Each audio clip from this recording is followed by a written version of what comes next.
One of the big goals here, it's saving money. They call it a pod. Parents are pooling resources for childcare and supplies. It's also helping kids be around other kids safely. That's why the concept of so-called pandemic pods is taking off here in the Valley and nationwide.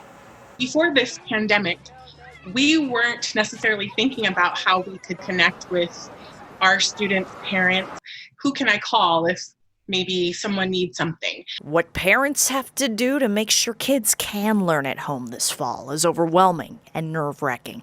That's why art teacher, tutor, and mom of four, Zuri Diambra, came up with the Page Pandemic School Pods Las Vegas to help parents problem solve together. It has 800 members so far. To say, hey, I'm in the same zip code, these are my cross streets, or we go to the same school. Is there a way maybe we can connect together and create a pod? The concept, trending nationwide during the pandemic, is simple and cost-effective. Parents with kids in the same neighborhood, grade, or school band together, host a handful of kids or less in their home, and commit to learn together. It could save money on childcare, supplies, and give kids a way to socialize. The Las Vegas Pod page breaks down communities, but there's no formula for how a pod can work or should even look like. Zuri will host a pod once a week, just for art class or physical ed.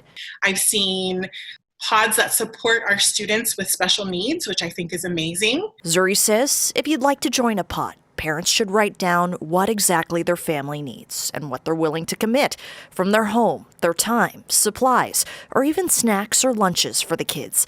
She says smaller is better to socially distance and clean. Creating an agreement, I think, is really important. Even rules for the students, having everyone sign, that's just a great way to hold everyone accountable.